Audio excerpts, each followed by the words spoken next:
Hi, I'm Bev. Welcome to another episode of Adventure Seeking and Legend Tripping. Now, there may be snow on the ground, but it's almost 50 degrees, so I figured I'd head out and get you a video.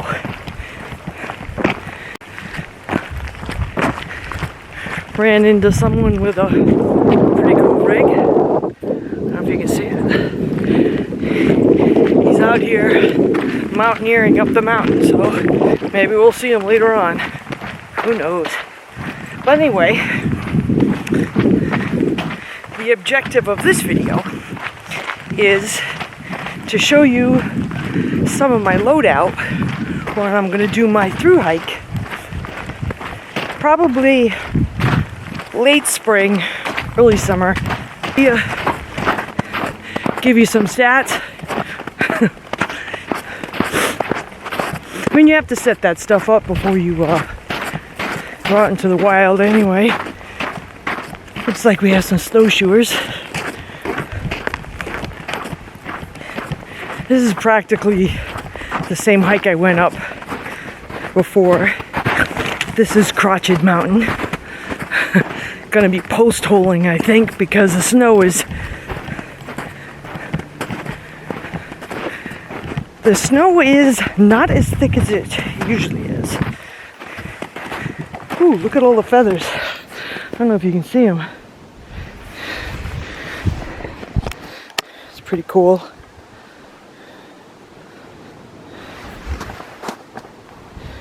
Not sure what's going on, but it's neat trying to figure it out. It always is. Try to see if the tracks are telling you a story. But I'm gonna head up this hill and we're gonna find a camp spot so I can set up the stuff. I have a pretty good idea where I want to go. But I brought my cook pot, so we'll be able to have lunch since I'm hungry. And I figured, you know, what the hell? I'll catch up with you in a little bit. This is what we're looking at. Going straight up. Although the camera doesn't probably show it. Flattening out everything.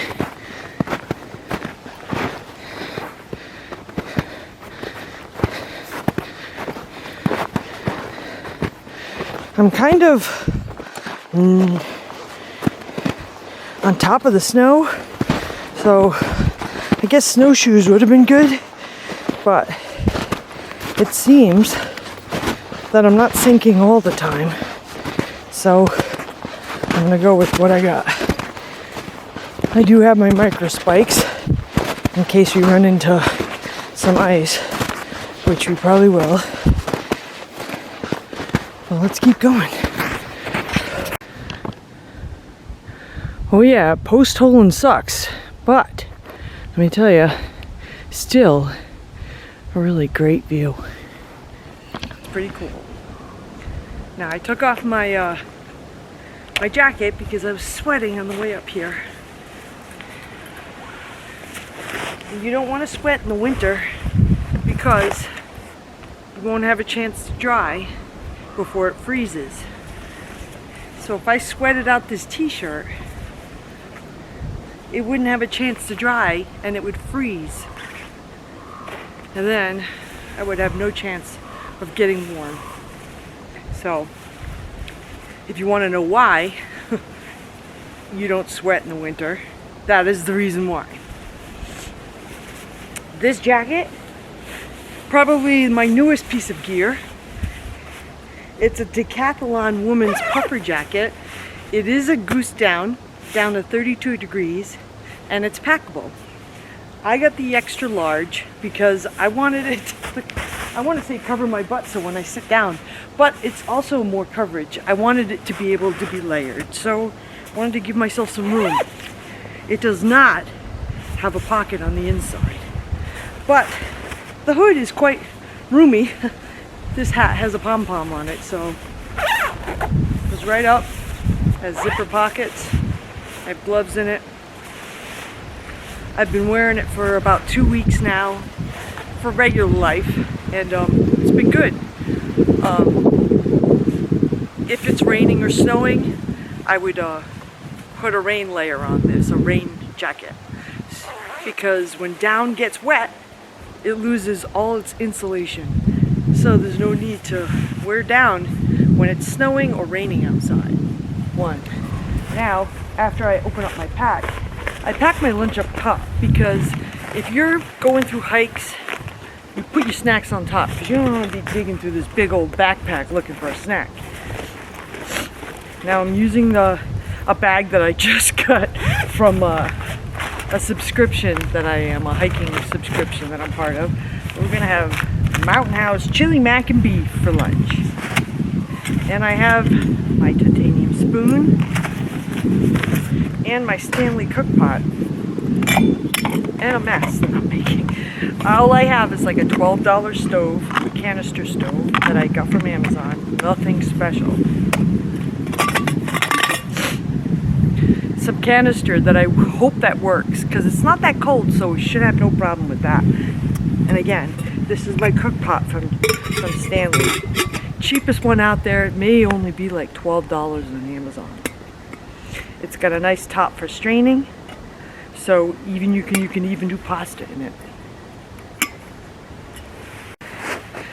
Oh yeah, chili mac will be done in 8 to 9 minutes.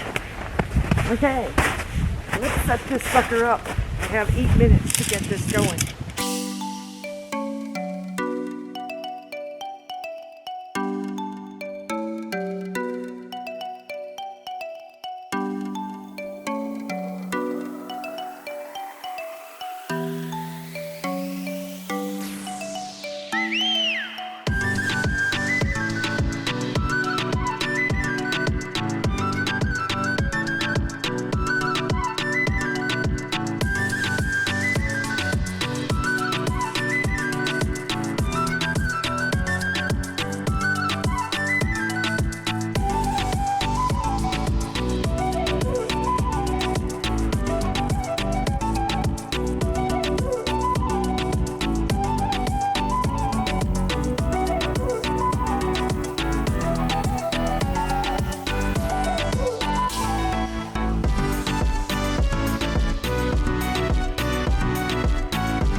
Luxury item. This is what I'll pack with me.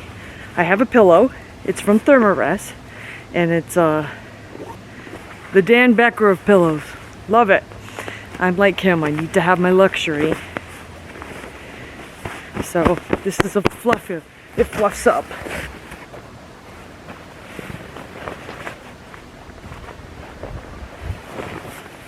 For my sleep pad, I have the Climate Insulated Static V.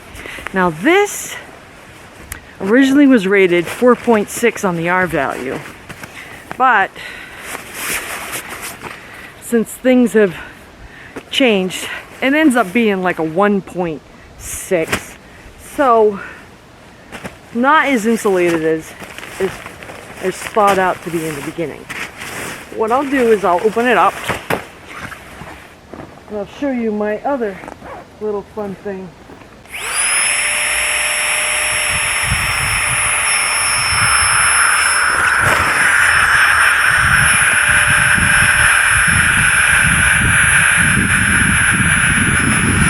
I suppose that this would inflate quite fast if you did it by mouth. It's made to do so, but it's so much better using the pump. Oh yeah, now that's nice. Well, put this away. You know what's nice about this pump too? It's a little light too. So you can use it as a lantern at night, as an extra lantern.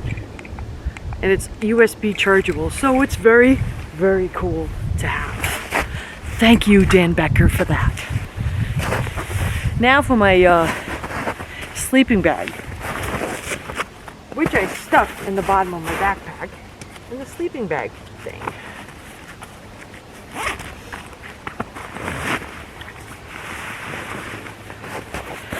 The sleeping bag I have is a Nemo Forte.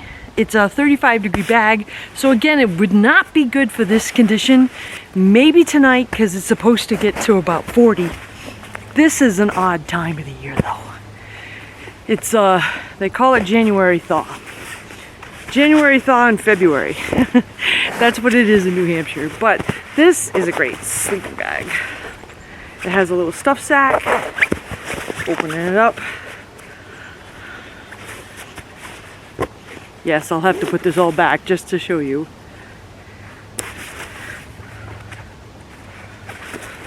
Easy enough. Pops out. I'm going to put it in here so it doesn't get all wet. And then you set it up. It's one of the things you set up when you first get to camp, because this is something that needs the loft of.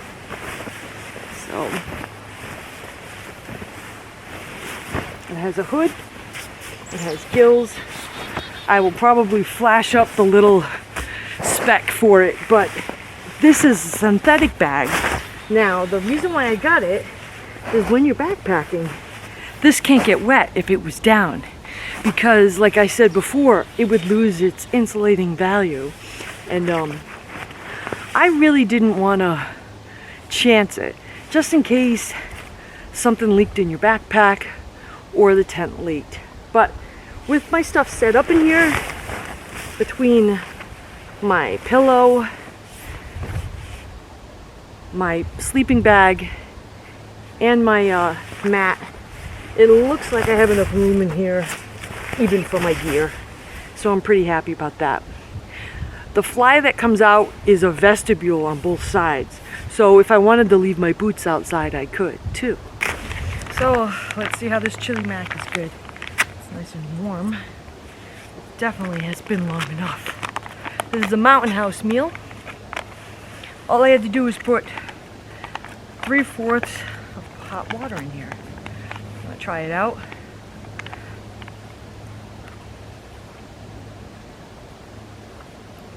Definitely worth waiting for. Okay, I'm all packed up. One quick look around to see if I forgot anything.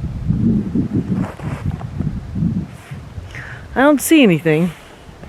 I did leave some spaghetti sauce, but you know, that goes with the territory. I think I have everything. If I don't, I think I know where it's going to be. And because this is my backyard, it's easy to find. But I am on my way back out. I'm in the exact same place where I was. If I was to camp on this mountain, I'd probably end up coming here anyway, because it seems like a really cool place. You've got a clearing, and you'll have a view in the morning. Still pulse holding. Maybe I'll step in my feet where I came. Can't go down any further. I've already gone down all the way. But